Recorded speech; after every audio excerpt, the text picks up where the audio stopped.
Da. Hi everybody. Sorry, we were just having a discussion about the fact that Facebook's latest changes mean that we never know when it actually goes live, but we never knew when it went live before anyway. So it's always bedlam for us. So hello and welcome. I'm here with the wonderful, inestimable Jonathan Brooks, who we've just been discussing has 73 books out. Yes, quite a few. Dude, that is incredible. That is incredible. I mean, book two, your latest release, Unexpected Healer, was book one, and book two, Unprepared Healer. They're doing fantastic. They're doing absolutely brilliant. I mean, you've got bestseller in a bunch of categories. Yeah, it's been wonderful. The reception it's had. I originally wrote the series, the book, because I like to play a healer in a lot of the games I play. I just wanted to see it from that perspective, but also having a healer that didn't have some sort of overpowered, like offensive capabilities. Just a pure healer.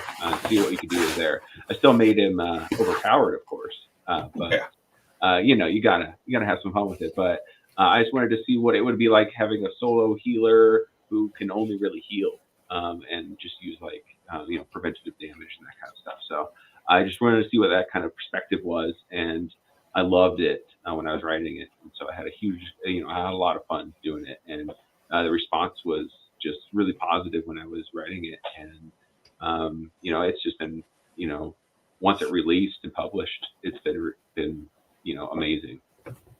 Well, dude. So when you're saying that yeah, love you too, Paul. When you're saying the response when you were writing it was really positive. So was it on Patreon? Was it on Royal Road? It was on my Patreon. I post on there whenever I have a new chapter. I post on there, and that was for all of my patrons. It didn't matter what tier they were. I just had to have it available for them. I have my Fusionist series on Royal Road, but the Healer series I decided just to keep on Patreon, and everybody who read it just really loved it. So it's great when you have that, isn't it? When people are just reading along and you're sort of like, oh, there you go, because you don't know. I mean, for those of people that don't know, as an author, when we write the book, we write it, we get in our own head, and we just sort of, it all just comes out and we plow through it. Yeah. But we release this into the wild, and we have no clue generally if people are going to like it or not. Yeah. Even with like beta readers, they maybe be pretty positive and really enjoy it, but you never know until it gets out there for everybody to read. So very much. Yes.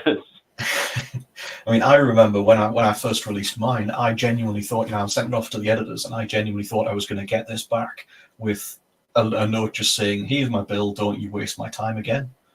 And that was that's what I was expecting to get out of it.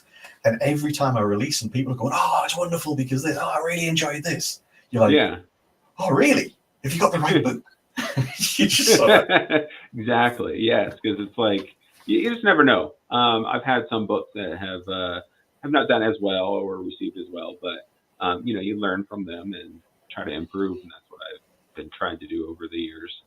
Is just kind of take what I've learned and kind of run with it from there, and use what I enjoy reading, and that's kind of what I apply to some of my newer books, because I personally like overpowered MCs and the different kind of tropes and stuff like that, but I try to put my own twist on it.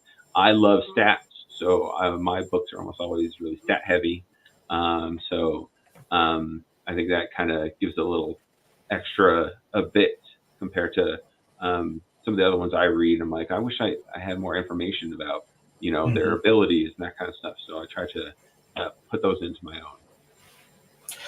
I've definitely seen that, because I think your first series that I can remember reading, well, what was it? Let's have a quick look here. Because you've done so many books, I actually had to put them up on here.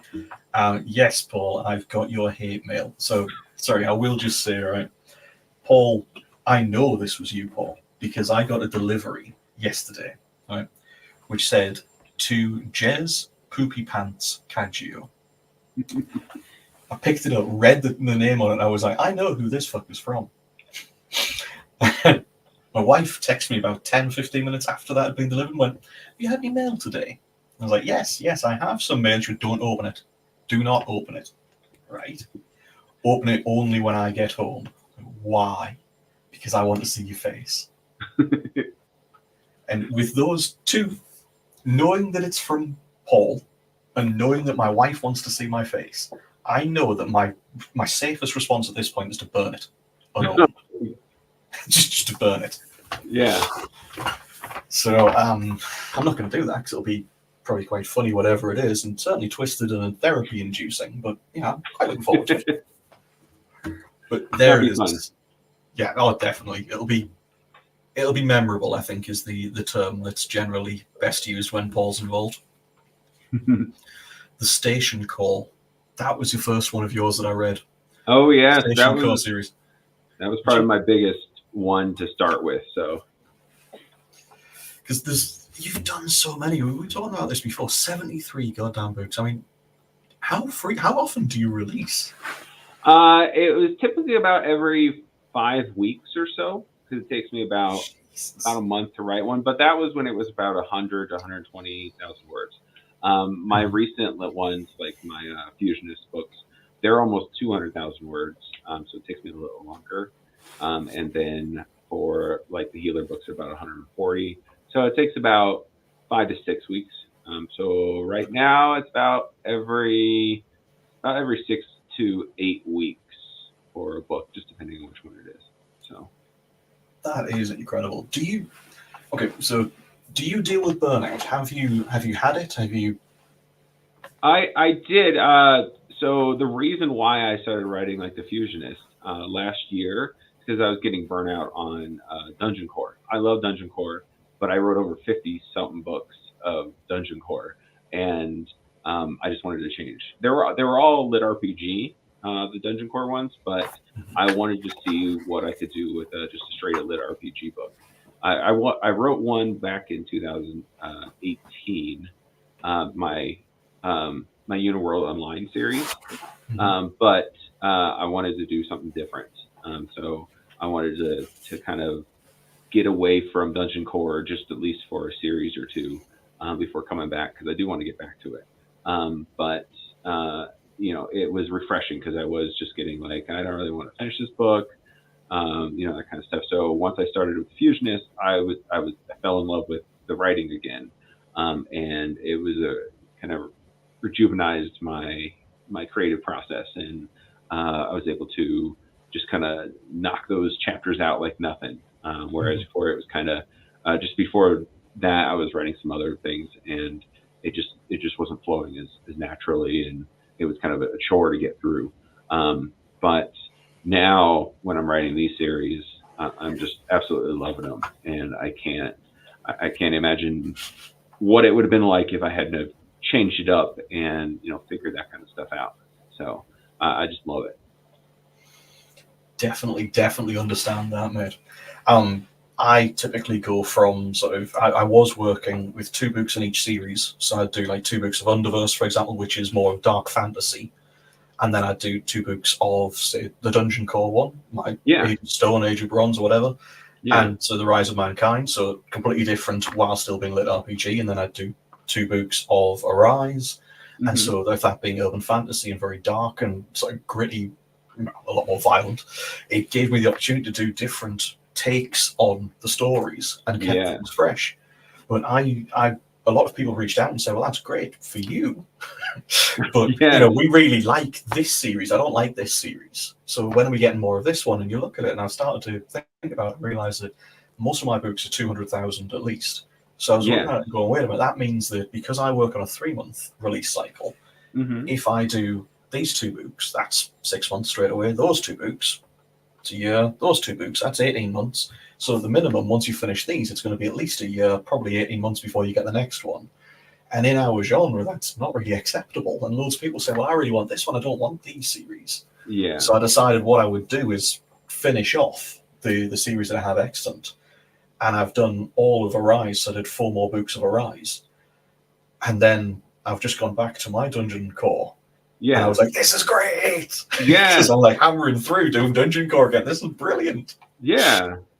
That's I think that's the key, is to try to keep it fresh for yourself, but also to listen to what people want. Because before I'm writing basically one book of Fusionist, one book of Healer right now, kind of alternating back and forth. But I was doing a kind of a 3-book cycle.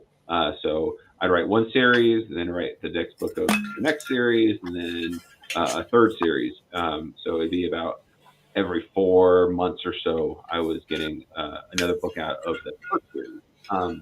But those, again, when they were shorter books, still shorter, it's still like 120,000 words.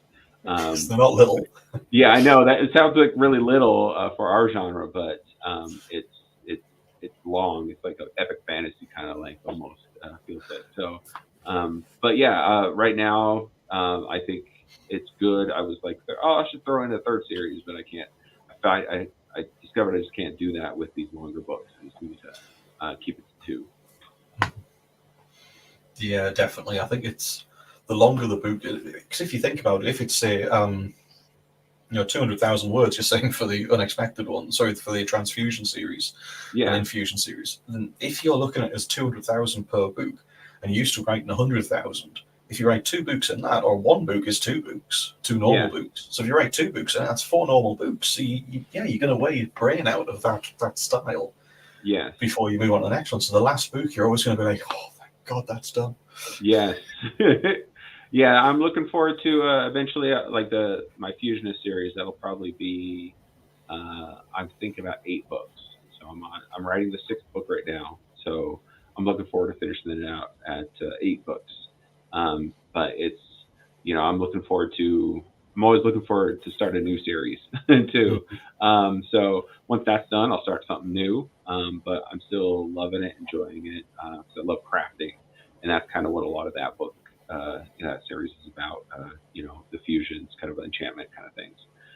So I love, playing with the different things that people can make using magic. So I had have a lot of fun with that, and then with my Healer series, it's more playing with how overpowered can I make this guy without being unbelievable completely. Yeah. But also doing the unexpected. So it's, again, because he's a healer, he can only really heal, that kind of stuff. So how do you make him able to actually fight solo and kill monsters and that kind of stuff? So it's a lot. It's expanding my creativity and going in different ways than I normally would. So definitely. I mean, as I say, I've bought it, so it's that one for anybody that's looking for one. Oh yeah. Yep. Looks good. It really does. It really does look good, and it's a good size, as you say. I mean, I'm definitely looking forward to this, but the joys of the mighty Zon means that it was due to be delivered on Thursday. Oh my! It arrived about 3 hours ago. Oh wow! So it was got there in time. So I'm really glad it arrived in time for this. But I haven't read it yet, so I've been looking forward to this, because I was thinking, when I looked for it earlier in the week, I was like, right, okay, I really want to read this one because I've been looking forward to it, and because of the nature of my side of things, I'm doing submissions a lot of the time, so I don't get to read things for me very often. I read the submissions. So it was like, right, I'm going to finish these submissions off, and then I've got time to be able to read this, which I'm looking forward to. And I thought, well, I'm not going to read it on ebook when I like to have the hardbacks. It's just something nice about it. It feels nice to have, like, it's one of the little treats, isn't it? So it's like, right, so I'm not going to read it on ebook. I'll wait until it arrives on hardback, so I can really enjoy it. And then good. Fucking Amazon. Oh well, it happens. It does. Especially the hardcover ones, like the hardback ones. Those ones sometimes take a little bit longer for some reason to come. But I prefer, if I can, reading on paperback. I just don't get as much chance because it's sometimes just easier just to read on ebook. So, but I love paperbacks. So do I. For me, it's always a case of I'll do my work reading, my submissions and stuff like that are always on my Kindle, because it's by the side of the bed, so I can have a couple hours on night time. I've got one downstairs, So then when I get the chance to read it during the day. But for me, my like, right, I'm now going to stop and I'm going to read something for me when, you're not too far behind with things. Yeah. I always like to have a paperback or a hardback. Oh yeah, it kind of takes you out of your work world. Then, kind of, it's your own. Paperback's different than reading on your, your tablet or Kindle or whatever. So. Very much so. But then the other side of it is it's nice to have the Kindle for when you go on holiday or anything like that, because then you've got, all the books you want are there. Exactly. You can always add more to it. So. Oh yeah, yeah. Went on a cruise last year, brought it with me, and it was a lifesaver, especially the travel time and, just able to read anytime you can. So it's awesome. Mm-hmm. There's something just so nice about going anywhere. I mean, we were in Turkey with the family recently, and my wife and I would finish, if the kids are in bed, you've just got to that point of the day where you're like, and stop. Everything's done. Let's just, gods. Yeah. Everybody's fed, everybody's calm, the kids are lying in bed, they're just calming down, just going to sleep. And we'd sit in the balcony and we'd both sit and read, and it was just so nice. Oh yeah. It's so weird because you're sitting there with your significant other and you don't speak. Because you're both like, yeah, I'm happy for you. I'm just reading my book. Leave us alone. Oh yeah. But yeah, I love it. Yeah, I always have. Yeah. So you were saying before that you wrote this because you like to play a healer. Yes, I love healers. So like all the MMORPGs that I've played. World of Warcraft. Used to play like EverQuest, Dark Age of Camelot. Those are some of the bigger ones I've played. But I was always a healer class. I always loved being a healer. I don't know. I just liked the support role and that kind of stuff. I never liked being a tank or DPS, that kind of stuff. I always loved just being healer, just kind of being, that role. And and there's just not enough healer books out there that I found. There are some, of course, but from all that I've read, I think I've read almost all of them because I love the healers. But most of them have some sort of offensive capability, and I wanted to get away from that because, I didn't want my character to be kind of like that. So, either, he can just use his healing to kill monsters or some sort of protective loophole, that kind of stuff. So other than, a main character being able to punch something to death or using some sort of holy smite spell, smite spell, that kind of stuff. I wanted him to just use the tools that he was given as a support class to win. And that's kind of what I liked about being a support role, because you're just healing. That's your thing. And I don't know if it's the whole just being able to make sure you don't die or make sure your group mates don't die, that kind of stuff. I think it's that whole that power of, if I don't get this off, this person's going to die. Then I don't know if that's just what I liked about being a healer. And I just wanted to kind of apply that to the book I was writing. So what games? I mean, you're saying World of Warcraft. Is that what you play the most of, or is it? Yeah, that's what I used to play. It's been a couple of years at least, probably 5 or 6 years since I've really played.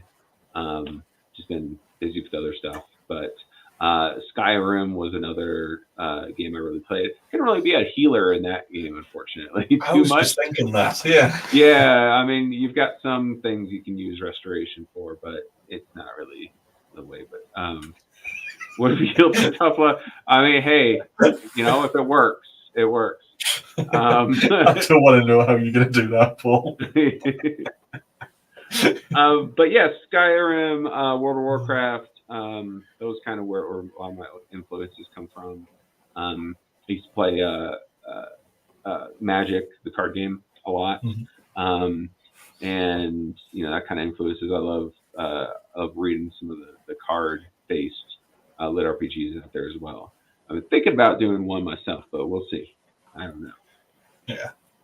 I was thinking about doing one for a little while, and I'm just sort of like, shall I not? No, but there's so many things you want to write, isn't there? Oh yeah, yeah. There's like no limit to what you can write, and then my thoughts of what I would love to write. I'm thinking of something every day. I think of some sort of idea, like, ooh, that would be cool if I were to use that as a main focus mechanic in a story, because that's usually how I start my series. Is I think of a mechanic I like first, and then I build a story around it. So that was the whole thing with healing. So like a healer, overpowered healer. That was my mechanic I wanted to use, and not use offensive spells or abilities and that kind of stuff. And then like the fusionist, I wanted to use fusions or enchantments, and have some be really, really overpowered in that way. And then a lot of my dungeon cores, it was some sort of mechanic, just depending on what it was. Using technology as a mechanic, like in the station core, having half dungeon, half human guy, like in Dungeon World. So it just depended on what it was, but it was everything I did. I wrote was basically based on a mechanic or an idea like that, and then going from there and kind of making a crafting story around it. And then, I love putting systems together. I love, creating the whole world and how everything kind of fits together. It's kind of like one of my favorite things in kind of planning for a story is how is this system kind of set up? How does the world work with it? Why does it exist in the first place?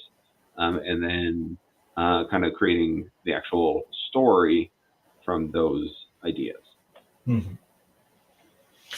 So you're building the world itself first and then going through it, rather than building the story and then adding all the bits on as you go. Exactly. There are always stuff that I add later, like, oh, I need to add this to it to make this work out. But I usually have the core mechanics and the system, the world.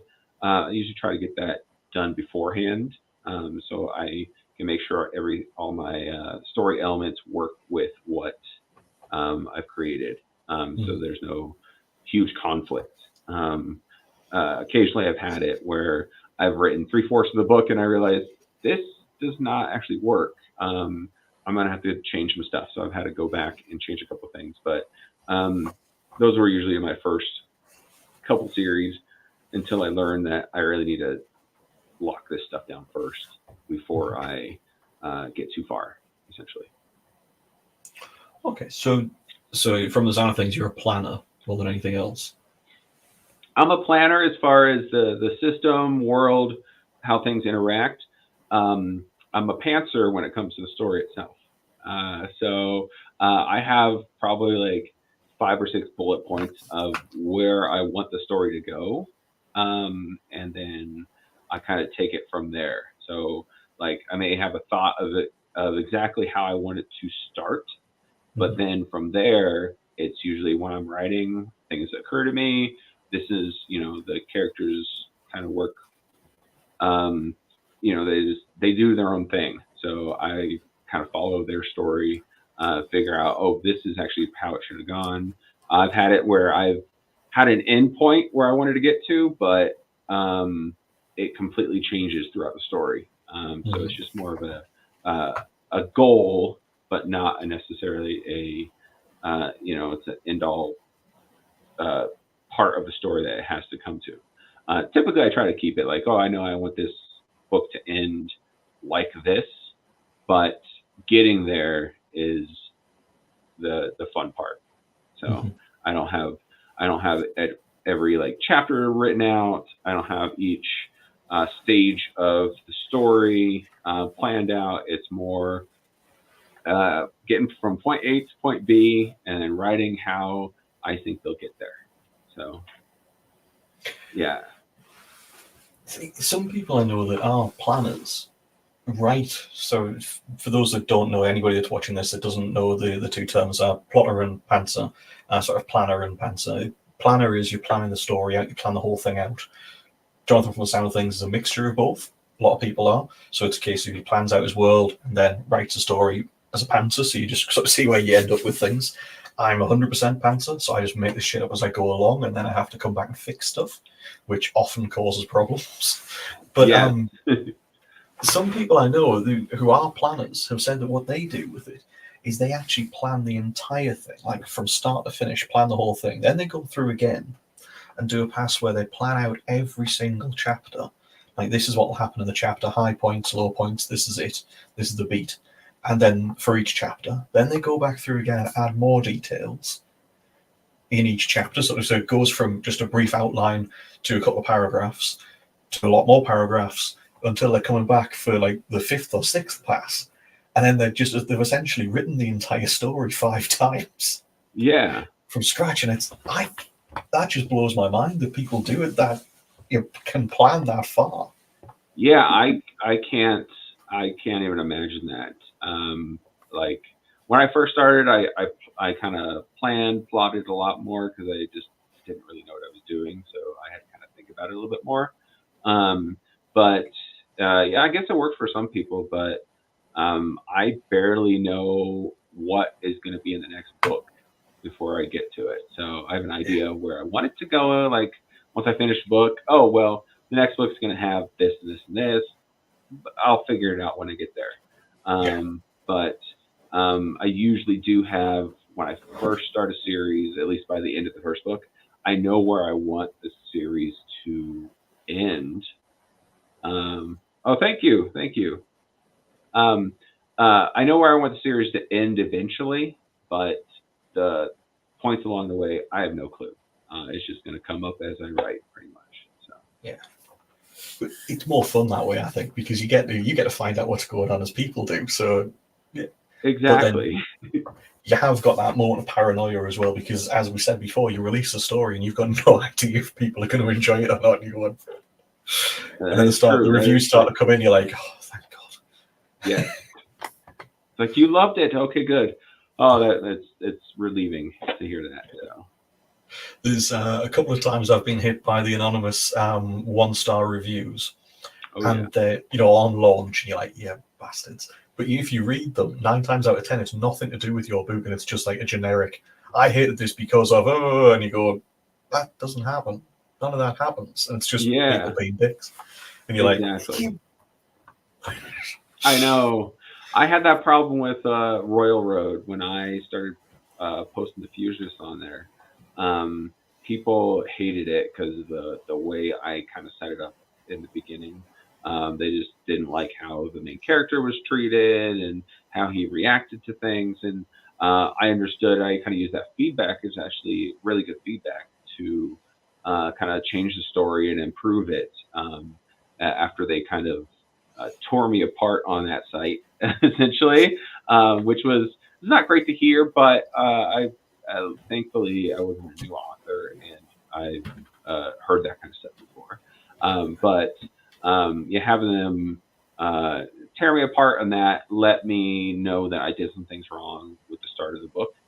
So when I rewrote a bit of it in the beginning and then published it on Amazon, some of the first reviews I got were bashing me because of what happened on Royal Road, but it was different on the Amazon release. So I knew exactly what they were talking about as it referred to my Royal Road release. That was like they didn't even read the new one.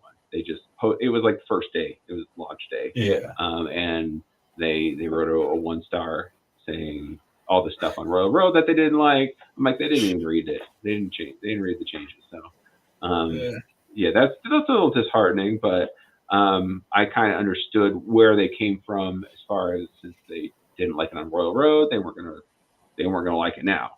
So I don't know. Why leave a review then? I know. I have no idea. I don't know if they just wanted to get their opinion out there, and I respect their opinion, but I wish they had actually read the changes that I made. But unfortunately, they didn't. So, but thankfully, people loved the story. And after the first, I think it was the very first review of that series was a 1 star, and thankfully, after that, I got a lot more 5 stars and kind of evened out the ratings a little bit. So, and it showed that when people weren't biased by what was on Royal Road first, they loved the story because of the changes I made. And I am actually thankful for the feedback I got on Royal Road, even if it was harsh and both harsh toward me and my story, which was annoying. But yeah, hello. But yeah, it was very valuable feedback, and I'm glad I went the route with the Royal Road before I published. So. Royal Road's one of those things that it's become much, much bigger than it was. I mean, even a year ago, it was half the size from interaction side of it than it is now. It's massively increasing all the time, which is just crazy to me at times because it's very much an installment based thing. So, like, I suppose a bit like Patreon and so on is, that you're getting it chapters at a time. Yeah. It always just seems insane to me that it works and that so many people sort of come out the woodwork and want to give their opinion. I mean, it's lovely to get a lot of the feedback. Yeah. But as we've said, some of the feedback, it's not it's not very nice or very friendly. But other times you get some brilliant feedback, as you have said. It's that's why I've kept it up on there just for the feedback and to kind of keep the story going there because I have really benefited from it to make the stories better. I don't always take their suggestions and how to improve the story or how they think I should improve the story. But I do like to hear that. And same with the Patreon. If people have some suggestions in there, even with the latest release, the Unprepared Healer, they had some suggestions on where the story, like I don't think you should go this way in the story, and I kind of took that and ran with it. I changed some things around, had a lot of fun, defying expectations of it. So. Yeah. So. You love me, Jay. I don't know if you ever had this one with some of the reviews. I had somebody reach out a while ago, a couple of books back, give me a 1-star review on launch, then reached out and told me where I'd gone wrong in releasing this story, and then told me that they would be willing, provided I rewrote all of the story, they would be willing to reread it and to give me a different review, provided the story was good and I'd rewritten it the way that they believe it should be done, and I pay them for their time. Wow. And it's sort of like, no. A little entitled there. I was like, well, if you wanted it to go the way you wanted it, why didn't you write it? That kind of thing. Yeah, I mean, that was always one that I just believed because they were saying, you need to pay me for my time. I'm viewing that was going to come back as a lot more money because that was a 1-star on launch within about half an hour of it launching. Oh, wow. So that was blatantly somebody playing silly buggers, pay me and I'll give you a good review. You're like, no. Don't think. Yeah. You do get some very strange people out there. I've always said that, for example, Dragon Con a couple of years ago, the first time I've ever been to Dragon Con, not last year, the year before, I think it was. Might have been the year before that. And I went and we all went to the Medieval Times gig. Yeah. I've never been to anything like that before. We don't have them in the UK. And I seriously misunderstood it. I thought that you could get in the ring. Oh. And I was massively disappointed when I found out we couldn't. Because I was thinking, this is brilliant. So we get in there and you get to fight with people and have fun. Because I'd also, in my defense, first of all, I'm not very bright. But secondly, I had been watching a lot of there's the Russians started this, as the Russians always do, about 10 years ago, where they fight in full plate armor and they literally go in like UFC style and fight until somebody submits. And it's incredible. And then there's up and down the country here in England, we've got that as well. Not quite as mentally violent, but in full armor, full medieval gear and proper fights. Obviously, the weapons are all blunted, but Yeah. you can actually join groups who will help you to put your own armor together and support you and teach you to fight in this stuff. So I thought medieval times, because we're always a bit behind in UK on these kind of things, like, D&D's only just starting to really get here, for example. Yeah. So I was thinking, this is what it's going to be like. These are obviously little groups who've got a bit more of a clue of what's going on. This must be what it's like in America. Medieval times, we get to go and fight this. It's going to be great. I was so disappointed. Oh, yeah, that would be a little disappointing if you were thinking it that way. But yeah, that would actually be a lot of fun. It'd be brilliant.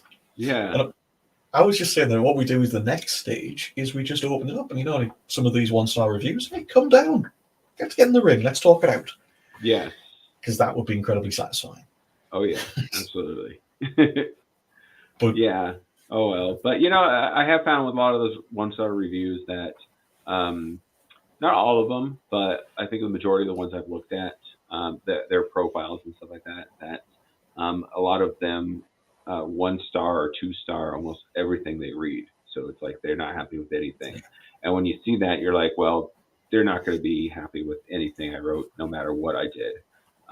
So you kind of have to brush that off. Be like, okay, well, that's just who they are. They're not happy with anything, and you just try to you write it the way you want to and how you think. Oh my, okay. That's hilarious. Yes. But yeah, I think you just got to write things the way you want the story to go, and not have to appeal to what other people think you should do. Very much so, yeah. I will say as well, guys, anybody that's watching this and thinks we're all just slagging off reviewers, we're certainly not. I mean, I've had some 1-star reviews. I had a 1-star review, or a 2-star, I think it was, actually, on my very first book. And they basically said, look, this is fan fiction. It's got great potential, but it's just not good. Avoid this type of thing. There's quite a lot more than that, and I was pretty salty about it at the time. And then when I redid the second editions, and I rewrote the whole story from scratch, they actually got in touch and they changed their review. They left a new review saying that, all of this, he's addressed all of this. You've made a fan for life. This is brilliant. I love it. And I genuinely thought at that point, because I'd heard from other people that I was getting 1-starred from somebody just being dicks. And I thought this was one of those, and it really wasn't. Yeah. And it was just sort of like, but then having this person who didn't like it and was quite vocal about it and was, front and honest about the fact they didn't like it, then reach out and say, hey, this is wonderful. This is fantastic. You've really come along.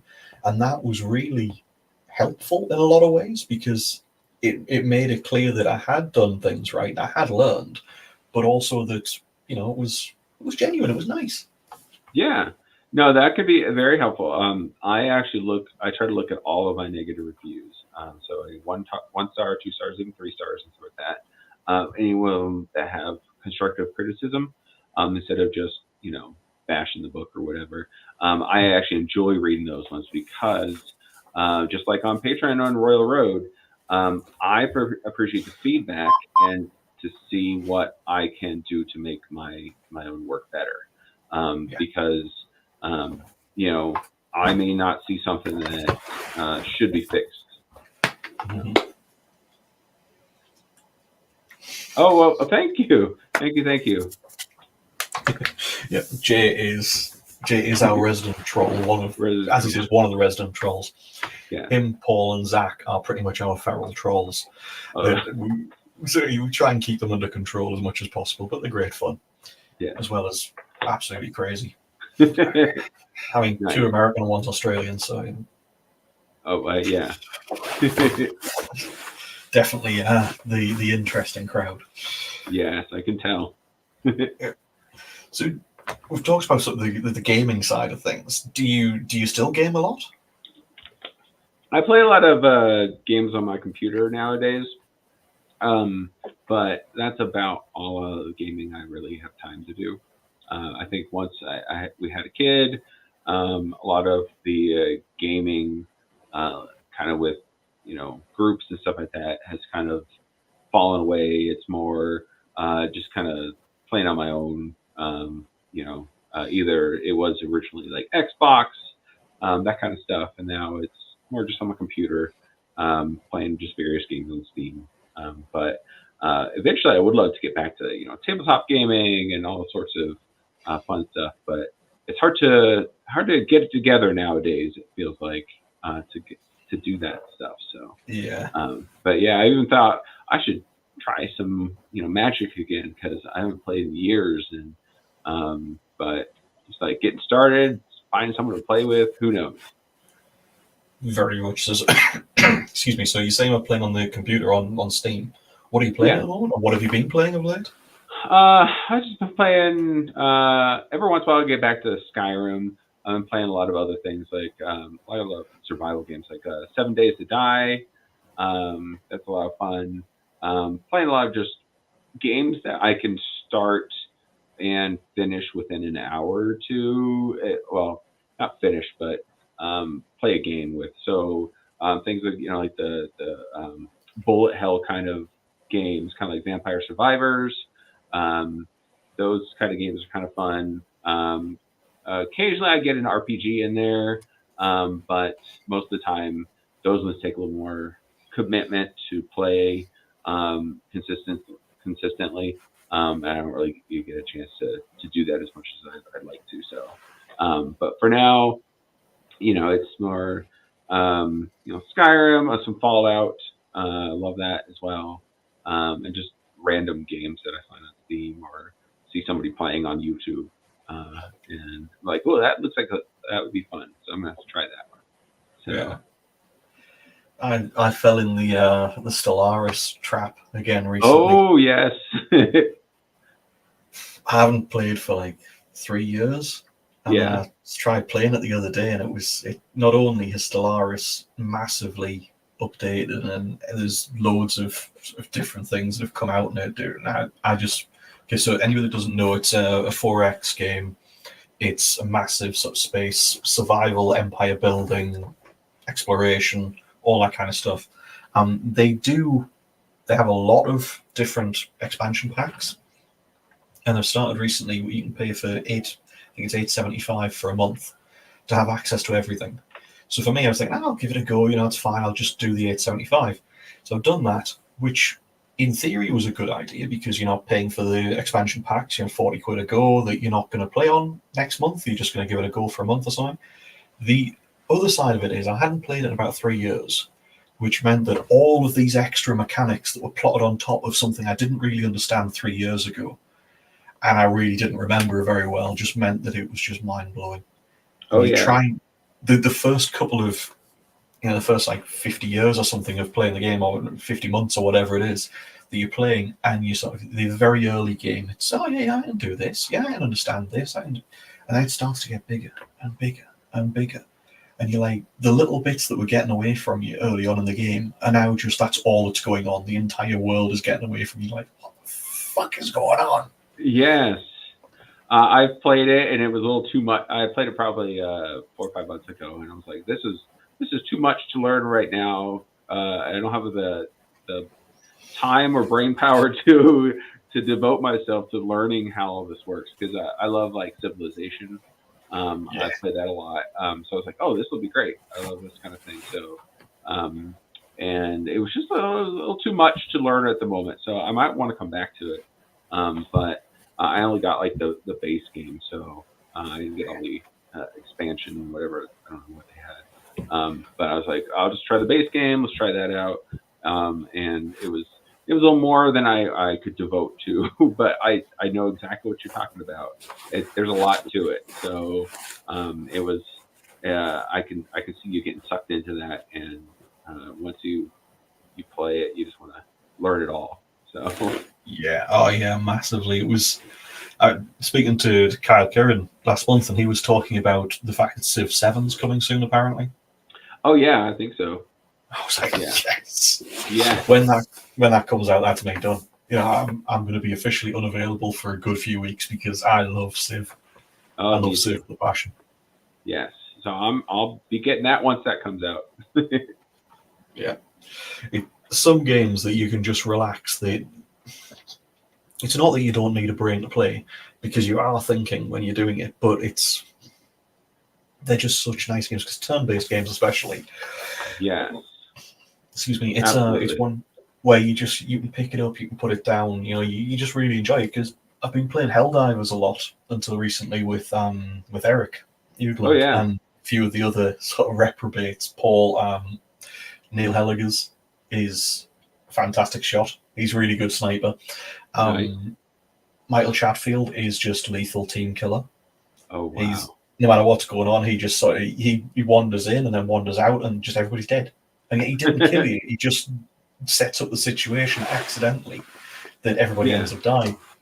Michael Head, brilliant shot, great. Except that you go and Eric will say things like, "Right, guys, this is really we're playing on insane or whatever it is. This is a really hard mission. Let's all stay together. Let's make sure we do." Yeah, where's Mike? And we'll all have been running in this direction. You'll have seen him just alongside you, and then you turn, and he's in that direction, and he's still going, Yeah. and he's accelerating. You go, Michael. He's like, yeah, I'm just getting this. Yeah, we've got like loads of incoming here. Yeah, that's great. Where were you? Where are you? Yeah. Oh, I'm over here, guys. I found the door of friendship. And you're like, that's great, Michael. You need 2 people for that. Yeah, I know. So can you come over? No. We're over here. Right? There's 3 of us over here in the shit. Get your ass back here. Man, I want to play that. I've seen it, but I haven't had a chance to play Helldivers yet. So, but yeah, it looks like a lot of fun. It's really good fun, especially as a team. Paul that was talking before, he's playing with us, and he's brilliant. He really good shot and funny with it, but never ever put yourself in a position where like you're on the edge of a cliff or something. I always go for sniper classes. So you're there, you're lining up this perfect shot. Helligers will have gone round and he'll have got a couple of shots off at them. He's drawing them round. They're coming around the edge of the mesa, and you're like, right, I'm just lining up that's it. And Paul will hit you in the back of the head with a rifle and push you off the cliff just for shits and giggles. And you're like, Paul! No! Like, That'd be fun. Fun with a good team like that. It is brilliant because each of the teams as well, the only problem is that it's a fire team of 4. So sometimes it's like there's 5, there's 6 or whatever, it's like a bit of a pain in the ass because you end up having 2 groups, or you end up with just like one person goes, I'm going to play on my own, guys, I'll catch you later. Yeah. And it's really good fun though. It really is enjoyable. But the other side of it is, if you play these games on your own, if you log on for a couple of hours in the afternoon because you've got a bit of free time. Yeah. Because of sorry, I'm trying out a coffee. Okay. Because of the nature of your day, and when we're writing, sometimes you go, right, look, I'm having one of those days. I'm a bit of a head fuck. I need to just try and get out of the zone. I'm going to play a game for half an hour or an hour. These missions are typically 40 minutes, which makes it perfect because you can just get into it, do something, get back out. But it means that most of the rest of our people aren't available. So you do a mission with just randoms from around the world who are on. Yeah. And if it isn't a team who are actually want to be cohesive and help, it can be a nightmare. Because people just sort of like scatter to the 4 winds and do whatever they feel like. And you'll have, your part of the way Helldivers works is you can pick up samples. So common, uncommon, rare, ultra rare, all these kind of things, and they're worth a lot of things. And you can upgrade your ship, which is great. So you might be going, right, well, we've got this mission. Here's the map, circular map, or whatever it is. There's a mission is here. We've been dropped off here, and then extraction's here. And so what we'll do is we'll go all the way around, so we can search the whole map, kill everything off, gather all the samples, get to the kill the mission, and then get the extraction. Brilliant, works for everybody. And you'll be halfway around, and all you hear is like, right, that's it, kill the big boss. What? And this guy's gone off, killed the big boss. He's now running to extraction. And once you get to extraction, you can call in the evacuation, and it lands. And if somebody gets in, you have like 10 seconds before it launches. Yeah. And you just left. And you're like, what are you doing, you dickhead? Yeah. Legging it across great long armies of things chasing you because you're no longer trying to weave your way through. You're now going straight for it. Yeah. Yeah, that's got to be tough if you want to just get in there and just play with random people. So, that's not. That's one thing I'm worried about because I don't really have a huge group of people to play with. So it'd probably be just random playing with. So that's the advantage. You get a few more people, and you start getting a little group going, and then hopefully you've got people who are on it is nice as well, because sometimes I'll jump on there for a random game just thinking, ah, fuck it, kill a bit of time. And Yeah. then Helligers will be sort of running across, hey, I'm here. And, oh, this is brilliant. Or like Nice. head or somebody. And it really cheers you up because you just like, oh, I was just killing a bunch of bots, doing nothing. Yeah. Being chased by bugs, and suddenly he comes out of nowhere in a great big mech, and you're like, oh, thank God. I love you. Thank you. Yeah. It's a simple pleasures in life, though, isn't it? It is. It is. It's good to be able to play. Oh, definitely. So, obviously, you've got you're working on book 6 of the Infusionist at the moment. Yes. So, did you say that you work on one and then move to the next? Yes. I've tried to work on 2 simultaneously, but I just can't. I can't switch my brain off from one series to another in like the same week or even opposite week. So yeah, I'll be doing just the Fusionist book 6 first, and then I'll do the Healer book 3 after that. So, how many are you thinking of in the Healer series? At least 4, could be more, but I have ideas for at least 4. And then we'll see if that's enough to get to the end point where I want him to be, or if I'm going to need to go 5 or past that. So I like 4, 5, 6 kind of book series. Sometimes it'll go past that, like with Fusionist, it'll go 8 at least. So, but I like to be able to get to the point where I can finish a series, because I like completed series. And I know that a lot of people look for, finished series, so they don't have to wait for the next one, that kind of thing. But I like finishing series as well, both because I don't like to drag it out too far. Some series, they're great if they can get to 10, 12 books in a row, especially if they've been ongoing on Royal Road, that kind of thing, and then they last forever. Some people or some authors can keep the excitement alive throughout the whole thing, but I like to try to end it before it gets stale, I guess you could say. Like, oh, he's the main character is doing this again. They already did that in book 3. Now it's book 11, and that kind of thing. So I like to try to keep it so it doesn't get old, get stale, and that there's a definite conclusion coming up, so you know what to look forward to, so that it's just not like it's not something that could go on for years and years and years. I like being able to read the end of a series, and enjoy that as it is. So that's why I try not to go past 6, 7, 8 books in a series. Like the Fusionist will be my longest series right now. My Time Core series, when I get back to that, it'll be 8 books. But for 8's probably pushing the limit of what I would want to do as far as in a series. But I'm all for, like, when I did my crossover series between all my books. We had the Station Core, Dungeon World, Dungeon Crafting, and Dungeon Fairy, and I crossed over with my Dimensional Dungeon Core series. I was able to at least expand on those series a little bit, on the characters there, and kind of revisit them. So even though their original series finished, I was able to at least bring them together, and expand on their characters a little bit more. So who knows? I could do the same thing with Fusionist or Healer whenever I finish those series, and write a different arc and from there. So, but no plans on that for now. It's more just kind of getting done what I want to get done with him, and then see from there. Okay, so with the books, so not counting Lit RPG, which books do you really like? What have you read that's like mainstream, should we say? Well, over the last 5 or 6 years, it's pretty much been Lit RPG, but I have read things like like the Bobaverse, and some other books, science fiction books. because they take me out of normally what is typically 80% fantasy in the lit RPG kind of genre. And then previously it was pretty much all fantasy. Occasionally there's a sci-fi book in there, but when I was growing up, all the way till I discovered lit RPG, it's just been fantasy.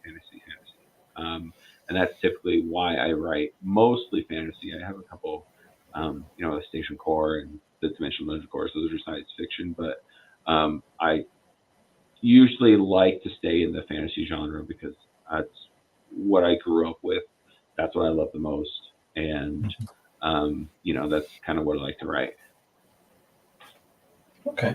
Are you a Wheel of Time fan, or? Oh, yeah. Wheel of Time, The Sword of Truth. Those ones I grew up on. And I've read a lot of the old classic fantasy kind of books too. I used to go to a used bookstore and buy like everything I could find. So I used to have my old bedroom in my apartment. Used to have about 6 bookshelves, have them completely full. So I had about, I don't even know, 2,000 something books that I bought from the used bookstore. So I used to read a lot. I got rid of most of those because moving and just can't. I've read them all and I just can't, transport them all and hold them all. But that used to be just pretty much what I do. Video games and reading. That's what I still do now. Video games and reading, but yeah. That is not a bad life. Seriously. No.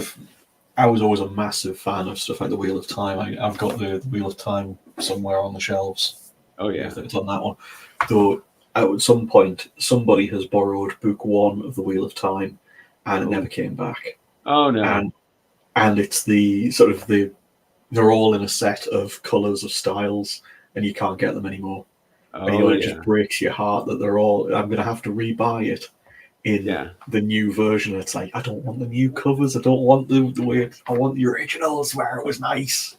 I know. I used to have all the paperbacks of the original, but I read them so many times, and they're so thick that splits. They split even if I don't want them to, and then the covers started coming off because they're really thick. So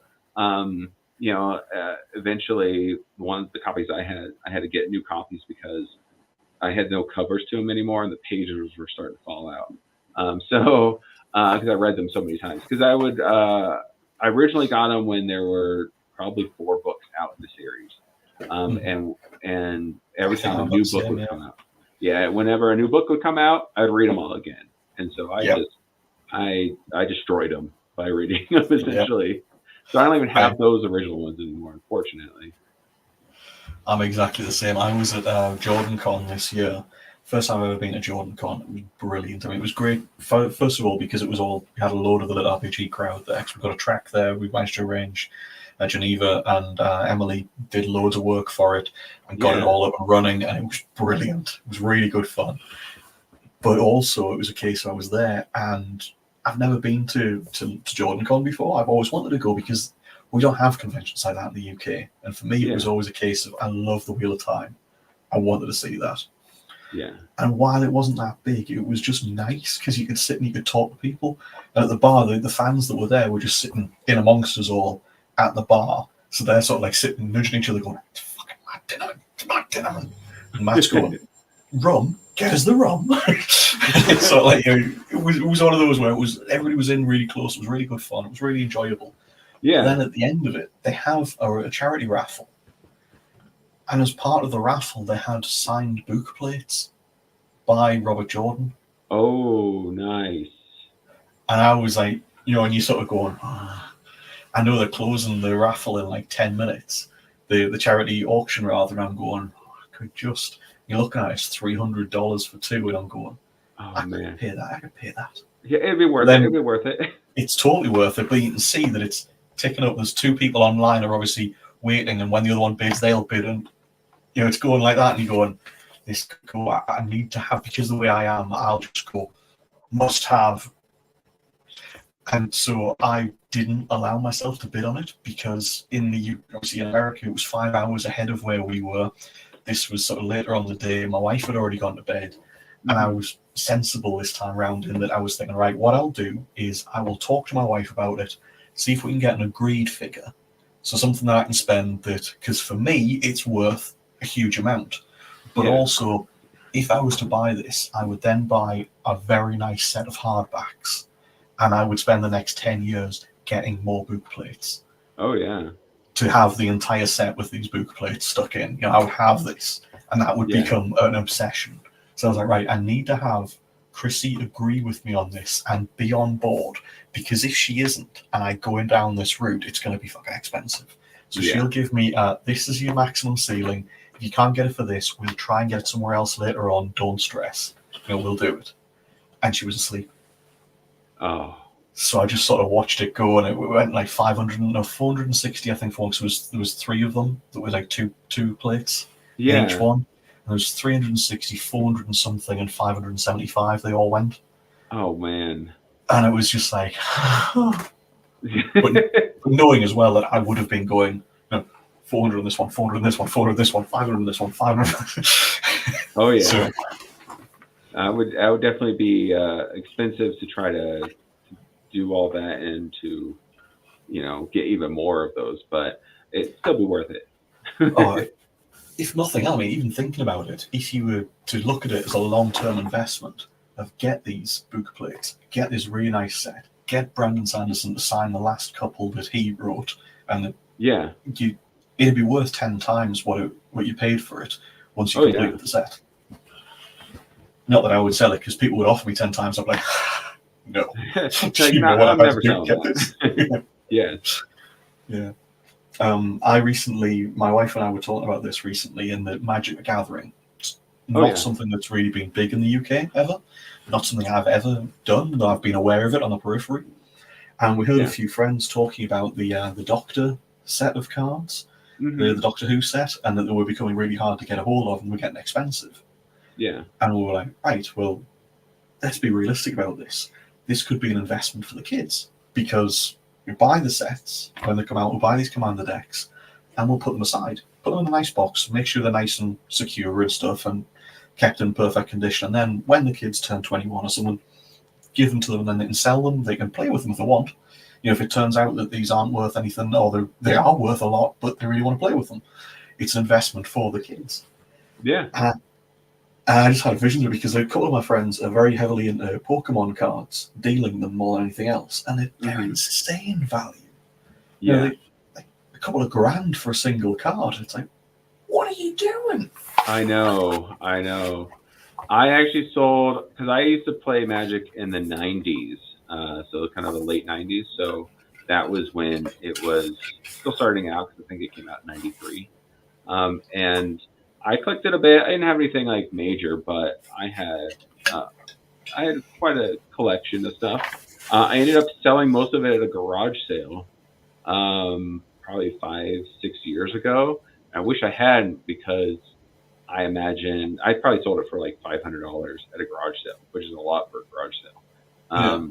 But I imagine it probably worth $20,000-$25,000 as of now, just because of probably a dozen cards in there was probably the majority of that value. Because some of them are. I had some.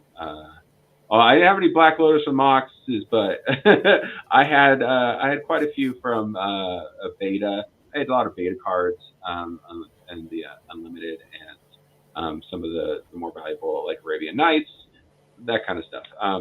But the key was I had a lot of just everything, and they kind of all added up to value. But at the time, I was like, I don't want to have to deal with trying to find someone to buy each individual card, or even a lot of cards that I'm selling online. So I was like, I'm just gonna sell at the garage sale, be done with it. But now I wish I still had them, because I actually want to play again. Where at the time I'm like, I'm never gonna play again. But I wish I could have kept them, but it is what it is. And I had fun with them when I was playing them back in the day. But got to move on. I might try to find some of those cards I had again. But for now, I might just try the new Magic because it's changed in the 25 years since I played, really. Yeah. So, which is crazy to say. It's been a quarter of a century since I played Magic, in the late '90s. Don't. But I still think about it because it was a lot of fun. So. See, those kind of things, those kind of games, Magic, D&D, for example, just wasn't here. I mean, I remember playing D&D at school, and then I left school, and nobody ever heard of it. And I didn't find another group until Jack set one up for us, and we started playing about 7 months ago, maybe a year ago, and it was great. Now we haven't played in months just because everybody in our little group that play, we're all like, I can't do this weekend. I can't do the Wednesday because I've got a flight, and you just don't have the time. And you're like, fuck, I really want to play. It's really good fun. Yeah. And Jack's a brilliant DM or GM or whatever it is now, but we just never have the time, and it's gutting. That's what I've heard. I haven't played any tabletop kind of thing since years and years and years, and that's what I've heard is lately. It's just hard to find a group to play with, so that can consistently meet, and it's just hard to get people together. Massively so, and yet when you do it, it's so good as well. And especially when you break Jack or whoever your DM is, you spent ages planning out this wonderful encounter, and then you just completely screw it. Hey. I love that photo. I just love that. Jay, that's not news. It's a well-known fact, too. As is demonstrated by the Lego above me here. That's pretty impressive there. Yeah. My wife, I'd always view Lego as it's a children's thing. And when you grow up, that's it. You put children's things aside. And then my wife got me the Mandalorian. Where is it here? Mandalorian head for Christmas. And I was like, all right, thanks, Dal. And we did it on, I think, Boxing Day, like in between Boxing Day and Christmas. Now there was Dark Willow from Buffy. That's who it is. Yes. Love it. We built them. Yeah, it is. It is the Razor Crest. And we went out on New Year's Eve daytime to the local Lego shop, and we were like, look, we're buying proper Lego because it was just so good. My parents just loved doing it so much. And every so often now we'll sit down and we'll build proper Lego sets. And because it keeps your hands busy. But your brain isn't really, because your brain, I mean, it is. You go and, fuck, I've put that on backwards, I've done this, I've done that, the other, and you're redoing bits. But it's not strenuous in your head, so it's really relaxing. And we just talk, and it's really nice. It's one of those just nice things about being married. Nice. Yeah. I had a lot of Legos when I was younger, but again, just like you said, it was kind of something I put away, but I've been thinking about getting some myself, so I'll have to try that. See about setting some of those up with my wife. See if she likes it. Chrissy, so when Chrissy finished the last one, she liked the Harry Potter one, so she got the bird Hedwig, and sort of like on top of the little books and stuff, and loved it. Really nice build, really solid, and really feels like you've got your money's worth out of it. It feels like that. Yeah. And she liked a couple of the buildings in. There's a set of Diagonal Alley, if I can get my words right, on like the Harry Potter stuff, where you get the full street. And she really liked a couple of the buildings, but didn't want other buildings. And it was like, well, let's not just waste money because you don't want to build the other buildings. Just buy this building separately. Because they say in the shop, oh yeah, you can buy it separate. And you can, but it's a shitty version. Oh. And it's not cheap. It was like 70 quid for this shitty version that when you touch it, when you're building it, the whole thing's shaking. It just doesn't hold together very well. It's, when you go, that's crap, you've finished it, and it's like, it feels like it's not been put together right. Yeah. I went to the shop and I was saying, look, this is having built, this one, and her having built Hedwig and it being so solid and so well put together, and this thing almost falling apart. And I went in to talk to somebody. I was like, just to make sure I've got this right here, we're missing parts. There was someone gone on. And oh no, the street set is a totally different building. So the one in the street, and we had a look at one of the constructed ones that were in the box, Diagon Alley. Yeah. We looked at one that had in one of the sort of like see-through perspex boxes, and the building, the Wizards Weasley, whatever the fuck it is, Wizards Weasley fucking ginger building. Yeah. That one was massively different. It was like a completely different build from the ground up to this one that she bought individually. Yeah. And we spoke to somebody in the shop and they went, oh yeah, whoever told you that was really off because they're totally different quality. This is like a really high quality build. That's like just the normal. Yeah. So yeah, if you're going to do it, have a look for the UCS type sets. Like the Ultimate Collector Series ones because they're so much better. I'll have to keep that in mind because I didn't even know there was a difference. So neither did we until we started looking. Weasley's Wizarding Wheezes. Yes. Yes, you do have to be the book expert that I say. There's 2 O's, book. There's 3 in yours, I know. Gee, you like to take the piss out of me just because I can pronounce things properly.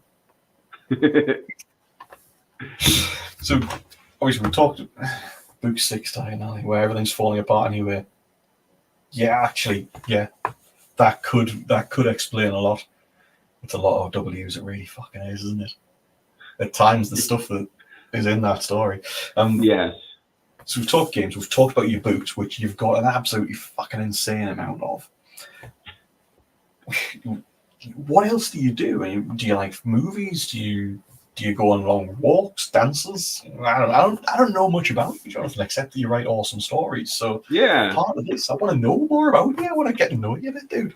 Yeah, I like movies, but what I like doing outside the house is going to arcades and playing like claw machines for stuffed animals and that kind of stuff. So the claws. The claws, to grab them. I love them. I that's probably my third passion after video games and books and stuff like that is the claw machines. I watch YouTubers playing claw machines. I kind of study them and like techniques on how to get them out of there. But I love arcades and growing up, still love them now. So like for like a date night, we'll go out to an arcade. That's kind of where we would go instead. But yeah, that's probably my third kind of favorite thing to do is claw machines. Strangely enough, but I love them, and I just can't get enough. So you do. My wife will absolutely love you because Chrissy loves those things. Oh, I always just look at them. I'm like, keep them away from me. I never see the attraction. I never ever see the attraction of those. But I really like the bandits, the gambling slot machines. Oh yeah, I used to really like those. So a friend of mine, Kev, and I, not Kev, author Kev, but a totally different Kev, used to go out, and we would go out on night out twice a week. We'd go out and we'd get very, very, very, very naughtily drunk, like obscenely drunk, and we'd play on these machines. And if I touch it, right. So my friend Kev is one of these preternaturally lucky bastards. Mm-hmm. That you love to hate. All the way through school, straight A's, never an effort put in. University's the same, like his A levels, his university degree. He was poached as an accountant. He was poached from one company by another. Oh. He paid off all of his debts. Then another company poached him from that one, paid off all of his debts. And each time was with a promotion. He came second in the country in every single accountancy exam. Now, the accountancy exams, there's something like 12 or 15 of them in the UK. And people come like first, and then they'll come 27th or 138th or something. And he came second in every single one. Wow. And it was about a week after the results were announced that he was poached from his first company. And then each time he got a promotion until he was still in his 20s when he was made partner. Wow. Like a multinational company. That's the kind of lucky bastard he is. But he does work for it, so I just like to wind him up by calling him a lucky bastard, because I know he does work occasionally. Very rarely. But he's also will play on the bandits, and we'd go across, and I would give him the money, because if I touch the bandit, it will go wrong. It will always lose.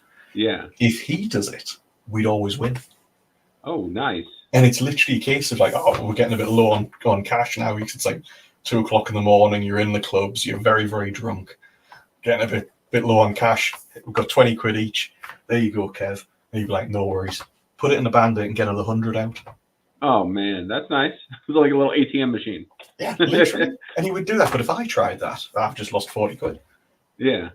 I feel the same way. That seems like the same way. Like, because we have a gambling city up in the mountains here where I live, in like Denver area. So in the mountains they have Blackhawk in Central City. We go up there occasionally, play the slot machines and stuff like that. But I could never seem to win. And my wife's a little more luckier than I am, so she has not quite as lucky as Kevin, you said, but it seems like she wins a lot more than I do, and that's fine. But I have fun with that. But if they had claw machines up there, I'd have a lot more fun. That'd be a different story. That'd just be sorted out. Yes, exactly. Dude, if I ever come to Denver, you're gonna have to go and do claw machines with me, because I will take these shitty little things that cost about $50 or something. And it costs to get them out of the machine, it takes you $50. Oh yeah. And yet, if I'm saying to my wife, I got this out of a claw machine, this then will mean so much to her. Rather than I bought these 50 on Amazon for $20. And she'd be like, exactly. Shit. They came from a claw machine. I must worship them. I know, because like sometimes you get like they're not very good quality, or like I could buy this on Amazon for $1, but it means so much more if you were able to win it. It's like you earned it, even though you paid 10 times what it's worth. It doesn't matter. Definitely. It's worth it. What my wife will do as well is when there's like a restaurant bar locally to us that's sort of a bar and crappy food, but we'll go in there every so often, the two of us, and we'll get a meal, and we'll be on our way out, and we'll stop at this claw machine and she'll play on it. If she wins, she generally takes that and finds a kid in the bar in the restaurant and just gives it to them. Oh yeah. She's not even interested in it. She just likes the claw game. Exactly. Yes. That's fun to do too, because like we won some stuff, like a carnival or an arcade and stuff, give some stuff away. It's like, oh, I think they'll really like this, because even if I'll win something out of there, like I don't really like this, I don't like the look of it, but I want to try to win it anyways, and then just give it away, just because it's the chase, it's the challenge to get it, and that's what I think I love. It's just like, oh my god, I spent $30 to get this one thing. It's awesome, and it was worth it, even though it was only worth $5. But it's worth doing because it's the whole process. I love it. I don't know why, just because. Dude, for us, I mean, I say this a lot on these lives. We are solitary creatures by nature, because we're sitting in a small office or a big office, depending on how looks like you've got a very nice large office, and you're sitting there all day, every day. The only people you generally talk to are your intimate family, because they're out doing stuff, and you're like, yeah, exactly, like that. But it means that we don't get to talk to other people generally. We just talk to our own little clique. So this is one of the main reasons I do these lives, is because then I get to know other cool authors. Yeah, and I get to. This is, for me, a big part of this is battling burnout, because I get to talk to you. I get to learn about you. I get hopefully a friend out of it, and we get to talk, and we get to catch up every so often. Then I see a Dragon Con or somewhere, some point. I'm like, hey, it's great. Yeah. As I said, I get to know you because I had no clue about the slots, about the claw machines rather, and now yes. But you wouldn't expect it, but yeah. Definitely not. But it's one of these things that I love to learn these kind of things about people. So, but what the other thing we always do with these lives is we always talk about somebody else, because I always think that this is a good thing for us to do as authors, to talk about another author. So, is there anybody that you've read anything of lately, or any time, that you think doesn't get the kind of support or the kind of recognition they deserve. Let me think. I pretend very much. Trying to think. Hold on. I read something. Right. I'm looking at my Kindle right now. Just a sec. Actually, going to bring my Kindle up as well while we're talking there. I've been reading all sorts of weirdness of late. It's been great. Yeah. In the library. Okay. Yeah. So one I had, because I read a lot of the more popular series, the things that I see like on advertising Facebook, posting and stuff like that. I saw this one post on there, and I had to check it out because the description seemed interesting. It's by Lawrence Bogdan, aka Trigger Happy. It's called Tentacle Torment.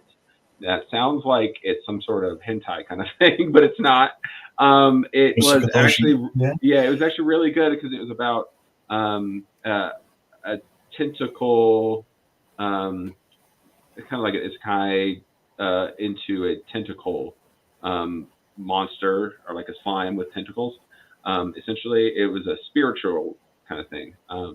But I really enjoyed it, and it was different from anything that I definitely want to check that out too.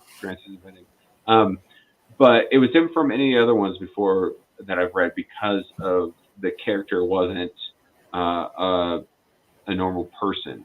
It was, they were the spiritual tentacle monster essentially. And I really enjoyed the different, and I haven't really heard anybody talk about it. I only saw the one post on Facebook about it. But that was probably one of my favorite books I've read in the last month or two or something like that. That I just kind of wanted to kind of put out there because it was different enough that I enjoyed it, and it wasn't just kind of more of the same. Some of them and get pretty similar, which similar is not bad. I love there's some books I'm like I want to read this exact book, just a different story. But that one was unique enough that I thought more people should read it because it was quite good. Even if the name was a little bit, it sounds bad. Tentacle Torment. Yeah, Tentacle Torment. Yeah. I'll add that one down. Thank you, dude. Yeah. That's going to be unusual. For me, there's been two a series I'm working through at the moment when I have some time to actually read that I'm really, really enjoying, and a book that I've read recently that doesn't get the kind of recognition it should, and it's fucking awesome. Is definitely it's not that it doesn't get the recognition it should. It does get recognition. It's popular. It's just that it's one of those series that I've really loved and I really enjoy. And the author, I think, personally deserves a fuckload more support than he gets at the moment. But he's brilliant. I mean, I do tend to read a lot of the more unusual stuff and a lot more of the unknown stuff because of the nature of my job with it. But I can't really talk about those. And I can't really talk about the stuff that is going on that we've got anything to do with because it's like I'm promoting our stuff. So I don't want to do that. But Lars Mahmula, his Dragon's Horde series has finished. He's launched the 6th book with it, and it's fucking brilliant. I loved it. Yes. Yeah. I agree. I definitely agree. It really boils my piss because for some reason, people might not realize this, but we try and leave reviews, and Amazon actively prevents people from leaving reviews if you've got what they view as an interest in it. So in our case, as authors, sometimes we can leave a review and it'll allow it and it'll go up, no problem, it'll just launch. The next time we'll write a review and it just won't go up. Yeah. And it just gets stuck in this kind of nowhere zone where it just never ever appears. Yeah. And then the next one, it'll go back up again. And it never makes sense because I can understand if they go, well, you're an author, you don't get to have a public opinion on this. Yeah. Fair enough. Okay, I can accept that. I can understand why it would be. Yeah, fine. But to allow some of my reviews and not allow others doesn't make sense to me because it's like, well, I can leave reviews. The other day, out of curiosity, I looked, and some of my books were on. I 5-starred it, and it went through and it got accepted. Huh. I didn't write a review. I mean, let's face it, I don't be taking the piss of it. But I did it out of curiosity. So it was like I'd left reviews for 2 other people recently. For Nikolai Ganella is the other person with his Unbound series. Really enjoyed those. Those are great. Left reviews. Nah, not uploaded. Show up. Huh. But I've gone through and I can 5-star, and it does upload. And people have been sort of going, have liked it on Goodreads. So it's clearly that bit's getting through, but the reviews I'm writing aren't. And it's like, well, this makes no sense. So that's when I 5-starred one of my books, and somebody sent me a message going, I see you there, 5-star in your own work. And I was like, thought it'd be funny, you know? I was playing with it. I didn't really expect it to go through and work. But the knowledge that I could review my own books, but I can't review other people's, really annoys me. Yeah. But then, like I say, I mean, Lars Mahmoula's The Dragon series, I fucking love it. I've got it here somewhere. I've got his Master of the Horde. Oh, yeah. Is the first book in the series, and that is bloody brilliant. It was excellent. For anybody who hasn't read this, Carl, the main character, dies. Heart attack, I think it is. It's been a while since I read the very, very beginning of it. I think he dies out of a heart attack. Isekai'd into this dragon is what he's reborn as. And it's fucking brilliant. Non-human main character that's that good. And Lars is such a good author. I've got his Emissary Bard. There's Bards. He was the Wayward Bard, the Fallen Bard, the Emissary Bard. Yeah. And I love his work. And yet I can't leave reviews. It's like really annoys me. Yeah.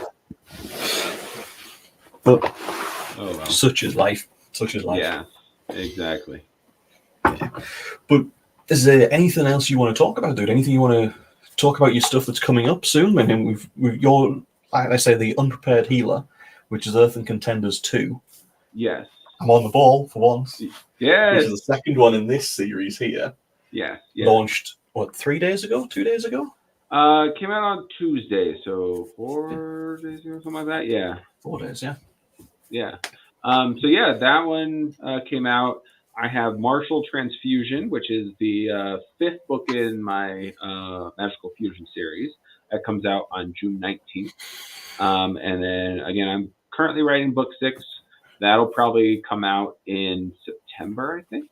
And if I'm able to get everything done, I'm hoping Healer book 3 will come out in by the end of August. We'll see. Dude. If I can get them done. That is incredible. The speed that you're putting all these out. Yeah. I just try to, get them done as quick as I can, as well as I can. But it has helped with when I did the Fusionist series on Royal Road, I got a lot more patrons, which has helped have a lot more feedback to the books or the chapters I write for these books. So that has helped me shape the stories better, so I can get them out quicker because I'm getting some feedback right away instead of having to wait for weeks and weeks of beta readers to look through them without without knowing how they're going. But I think it's really helped having that feedback. So it's been really good. So that's why I can try to get them out as quick as I can. We'll see if I get that out by the end of August, but I haven't even started on that one yet, so we'll see. I'll be impressed if you do then, dude. I'll keep an eye open for that one.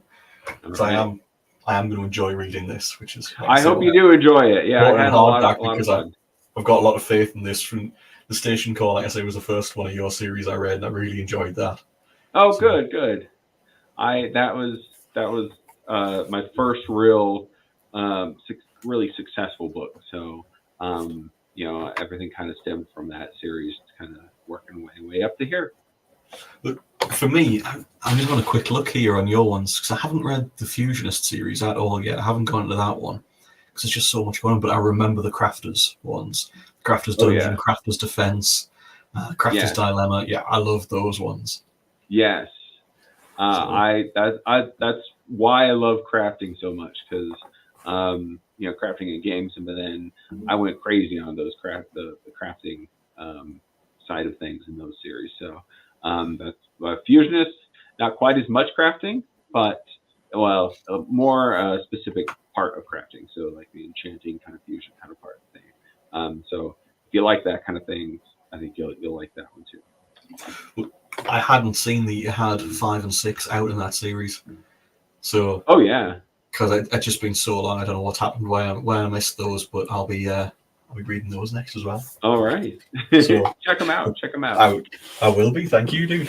Right. Yeah. So well, thanks for coming on with us tonight. Thanks for talking shit with me. And Yeah, it was good to talk with somebody else out of my immediate family.